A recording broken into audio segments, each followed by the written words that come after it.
We now know that Hamas is threatening to execute an Israeli civilian hostage every time that an airstrike hits Gaza civilians in their homes without warning.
will win.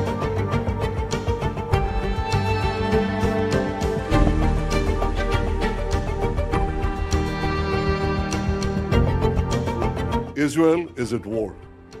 We didn't want this war. It was forced upon us in the most brutal and savage way. But though Israel didn't start this war, Israel will finish it. Once the Jewish people were stateless. Once the Jewish people were defenseless. No longer. Hamas will understand that by attacking us, they've made a mistake of historic proportions. We will exact a price that will be remembered by them and Israel's other enemies for decades to come. The savage attacks that Hamas perpetrated against innocent Israelis are mind-boggling, slaughtering families in their homes, massacring hundreds of young people at an outdoor festival, kidnapping scores of women, children, and elderly, even Holocaust survivors. Hamas terrorists bound, burned, and executed children. They are savages. Hamas is ISIS. And just as the forces of civilizations united to defeat ISIS, the forces of civilization must support Israel in defeating Hamas. I want to thank President Biden for his unequivocal support. I want to thank leaders across the world who are standing with Israel today. I want to thank the people and Congress of the United States of America.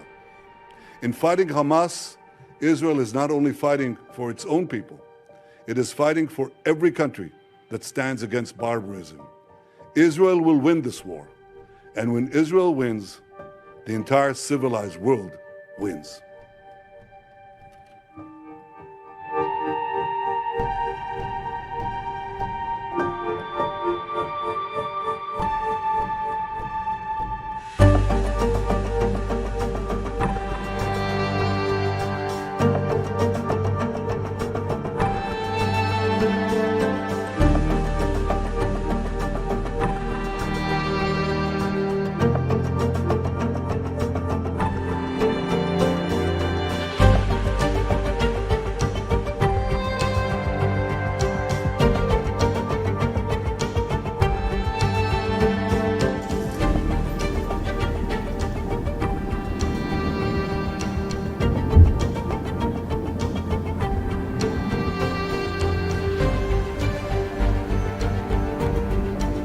But what is happening here?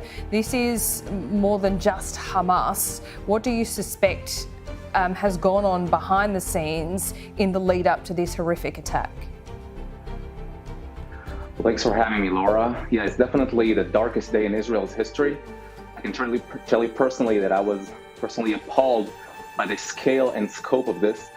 And just for your audience to realize, we woke up in the morning to the sound of sirens. We assumed it would be just yet another round of rocket launching and rocket barrages, and everything would go back to be the same as it was. But then we saw horrific videos, and I'm sorry for describing it to your viewers in such graphic terms, but children being tied up and executed in their own homes, and soldiers' body being sabotaged. And we saw youngsters in nature parties simply ambushed and really a massacre and a spree. And we saw these horror videos and we ask ourselves, my goodness, this has nothing to do with territorial dispute, this solution or that solution.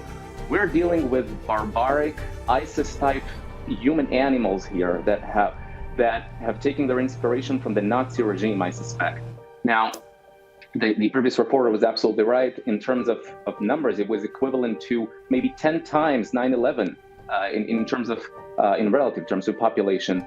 And so Israel is shocked, but it is also, preparing for war. And we saw the airstrikes pounding the Gaza facilities of Hamas. We saw how Hamas is, it's beginning to regret, perhaps, its very audacious one bridge too far action. But we're also seeing the Iranian fingerprints, Laura, all over this yes. step. And what does that mean? Massacre. I mean, I guess you and many others would have suspected this anyway. But if you have confirmation, what does that actually mean? What is then the reaction of Benjamin Netanyahu and the US? Well, I think for starters, we need to throw out the window all of our old concepts and our conception that we can feed a hungry lion. We tried strategic containment with Hamas for years now. We know that Hamas has taken over the Gaza Strip in 2007. And ever since, we've been trying the method of, appeasement. And at worst, we saw these rounds of conflict where, let's be honest with ourselves, relatively sterile fighting with the Air Force carrying out most of the attacks. And we saw, rocket barrages, mostly intercepted by the Iron Dome system. Yeah. And we kind of dealt with that. And now you see the level of barbarism right on your doorstep. And you realize this is a whole different ballgame. And I think right now, Israel has all the international credit it wants to take bold action in Gaza and to eradicate Hamas, really eradicate this terrorist group called Hamas. But also, I would expect the Israeli leadership and the US and really the moving statements of support from around the world, from Australia, from Europe, from all over the world, even the Middle East, to tackle the Iranian regime head on. That would mean the Iranian regime has planned this carefully. This is just for you to realize. These Hamas terrorists were trained and equipped and armed by Iran. This is nothing to do. But what you're talking Gaza. about here, let's be real about what you're talking about. If war is declared on Iran, this is a whole different ballgame. Right, and so I'm confident that the Israeli leadership and the U.S. leadership would be responsible enough to know what to do about it. And we're not pretending as if there is an easy solution to this. All I'm saying is that our old conceptions need to be thrown out the window in face of these barbaric human animals. That would mean that the Iranian regime can no longer be tackled in a manner of polite negotiations. This is a regime that has been exporting the revolution, so-called, or really outsourcing terrorism, spreading terrorism around the Middle East. We see it with Hezbollah, with Hamas, destabilizing the entire Middle East. We see the Iranian leader touting his achievement on Twitter, saying that the Zionist regime is dying, his words. And so really there's no choice but not to, let's say our assumptions were not null and void, but they definitely merit reevaluation here. So Hamas must be crushed and destroyed, but we need to also change our attitude toward Iran and the way it's carrying itself around the world. Or Issa Shah, thank you so much for your time. Just approaching 2 a.m. local time there in Jerusalem. Please. May I just say, Laura, just to maybe end it with an optimistic tone. We've seen the best of the Israeli spirit in motion. We've seen the spirit of people volunteering and packing, food packages for soldiers and civilians, opening their homes for families from southern Israel. We saw, over 100%, 150% of people drafting for reserve service. And so this spirit will endure. And that's why I'm optimistic, because, we got such great people and such great spirit. So, and we're in this war to win it.